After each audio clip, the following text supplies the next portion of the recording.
Η κατάρρευση του σύγχρονου άντρα.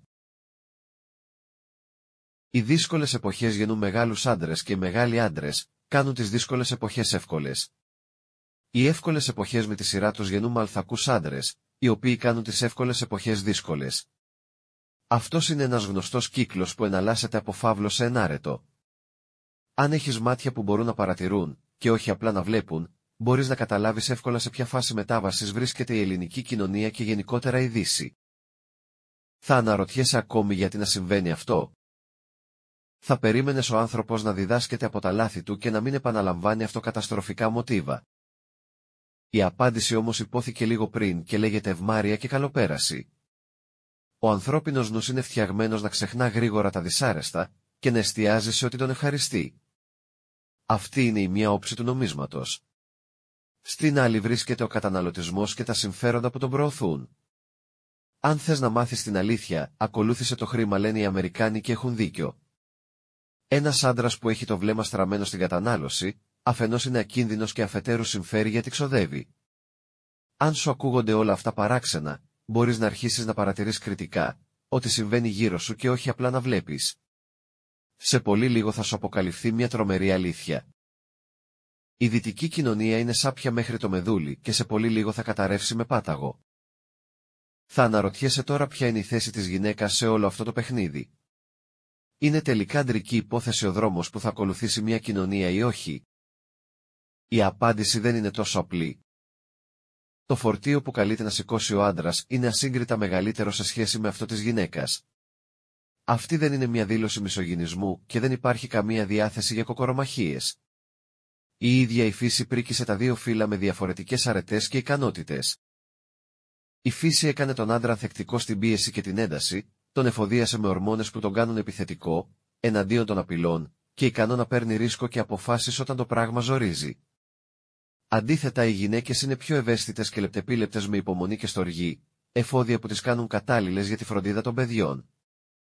Αυτός ο δημορφισμός των δύο φύλων έπρεπε να σπάσει γιατί έτσι θέλουν οι οικονομίες όπως αναφέρθηκε πιο πάνω. Πρόκειται για μια ιστορία που κρατάει χρόνια τώρα και αδρομερώς περιγράφεται από την έννοια του φεμινισμού.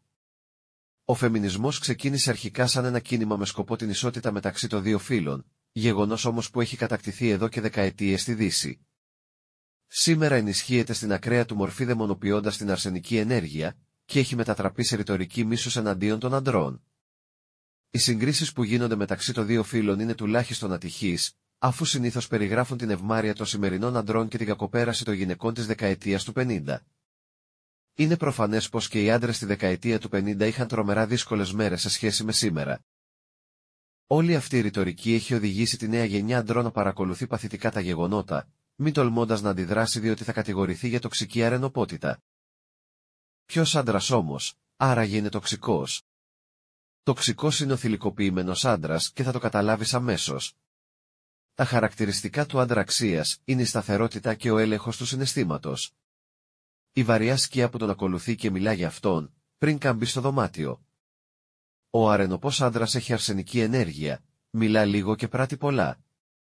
Στον περίγυρό του, γυναίκες και μικρά παιδιά νιώθουν ηρεμία, αφού η ενέργειά του είναι τέτοια που παγιώνει το αίσθημα της ασφάλειας γύρω του. Είναι εργατικός, φροντίζει για την οικογένειά του και αντλεί περίσσευμα ευτυχίας από αυτό, διότι είναι προαιώνιο ένστικτο χαραγμένο στο DNA του. Στον αντίποδα, ο θηλυκοποιημένος άντρας είναι ελαφρύς στη συμπεριφορά του. Έχει το προφίλ του ακίνδυνου, όμως δεν είναι έτσι. Η ενέργειά του είναι θηλυκή, έρμεο του συναισθήματος και των περιστάσεων.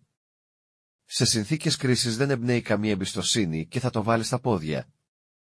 Ο μεγαλύτερος φόβος του είναι να έρθει σε αντιπαράθεση για να διεκδικήσει το δίκιο του. Έτσι λειτουργεί με θυμό και ξεσπά εκεί που μπορεί. Στη σχέση του με τις γυναίκες λειτουργεί με το ίδιο μοτίβο. Έχει θηλυκή ενέργεια, μιλά πολύ και εμπλέκεται διαρκώς σε λεκτική αντιπαράθεση με τις γυναίκες. Το ισχυρό γυναικείο ένστικτο αμέσως αντιλαμβάνεται πως απέναντί της έχει κάποιον που δεν μπορεί να τη φροντίσει. Στο σημείο αυτό, οι γυναίκες της παρέας αντιδρούν και λένε πως μπορούμε μόνες μας να φροντίσουμε τον εαυτό μας. Ασφαλώς και είναι έτσι, όμως δεν μιλάμε για αυτό. Όταν πρόκειται για την επιλογή συντρόφου και τη μελλοντική εγκυμοσύνη, η γυναίκα είναι δεδομένο πως θα βρεθεί σε θέση ευάλωτη. Έτσι ασυνείδητα ή συνειδητά απορρίπτει τον άντρα αυτής της κατηγορίας χωρίς δεύτερη σκέψη. Αν έχεις ακόμα αμφιβολίες, κοίτα γύρω σου τον αριθμό των διαζυγίων, και θα καταλάβεις πως η πλειοψηφία των περιπτώσεων η δουλειά έφτασε εκεί, γιατί ο άντρας δεν μπορούσε να τυθασεύσει το συναίσθημα της γυναίκας και το δικό του μαζί. Δύο θηλυκές ενέργειες δηλαδή. Αν ακόμα δεν πιστεύεις αυτά που ακούς, μπορείς να κρυφακούσεις μια γυναικοπαρέα, να συζητά για τις σχέσεις με τους άντρες και θα ακούσεις να επαναλαμβάνεται η φράση «Δεν υπάρχουν άντρες εκεί έξω». Συνεπώς το μεγάλο θύμα του φεμινισμού είναι πάλι η γυναίκα. Στα επόμενα χρόνια θα κληθεί να σηκώσει δυσανάλογο φορτίο στους ώμους της, αφού οι άντρες αξίας θα είναι λιγοστοί. Ήδη ζούμε ημέρες όπου οι γυναίκες προτιμούν γνώση τους, να μοιράζονται τον ίδιο άντρα, μόνον επειδή είναι άντρας αξίας και άρα δυσέβρετος. Το 45% των γυναικών κάτω το 40 μέχρι το 2030 θα είναι χωρίς σχέση και χωρίς παιδιά. Και αυτή δεν είναι δική μου στατιστική. Είμαστε ίσοι, αλλά όχι ίδιοι.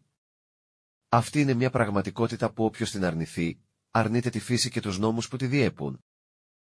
Οι σύγχρονοι δυτικοί άντρες λοιπόν, ανάμεσά τους και ο Έλληνας, δεν είναι πια εναρμονισμένοι με την ανδρική βιολογία και λειτουργούν ως τριχωτές γυναίκες. Ένας θηλυκοποιημένος άντρας νιώθει και φέρεται περισσότερο ως γυναίκα παρά ως άντρας. Ένας άντρας που δεν μπορεί να ηγηθεί και να αναλάβει ευθύνη ούτε για την ίδια του τη ζωή. Μέχρι τα 35 του, είναι απόλυτα εξαρτώμενος από την πατρική εστία. Βιοπορίζεται με το χαρτζηλίκι που του δίνει άλλοτε η μαμά και άλλοτε η γιαγιά, λέγοντας πως το καημένο το παιδί είναι άνεργο. Μόνο που δεν είναι παιδί, είναι μεσήλικας. Δεν του λείπει η δουλειά, του λείπει η πυγμή και τα κότσια να ρηχτεί αντρίκια στη ζωή και να διεκδικήσει το μερτικό του από τον κόσμο. Δεν αναφέρομαι στα πλουσιόπαιδα που έχουν λυμμένο το πρόβλημά τους για 10 γενιές μπροστά, αλλά για τα παιδιά στις κατώτερα οικονομικά τάξεις που τα μεγάλωσαν σαν πορφυρογέννητες χιονονυφάδες. Δυστυχώς αυτοί είναι οι πολλοί, αυτοί θα κάνουν, ή έκαναν ήδη την εποχή δύσκολη. Είναι πολλοί που αναρωτιούνται, γιατί πλέον τα σημερινά αγόρια μεταξύ 18 και 30 ετών γυναικίζουν και φλερτάρουν έντονα με την ομοφιλοφιλία. Φταίνε άραγε οι σκάρτες τροφές, οι ορμόνες και η καθιστική ζωή που κάνουν? Φταίνε και αυτά, αλλά όχι μόνο αυτά. Η ζωή ως γυναικωτός άντρας είναι εύκολη.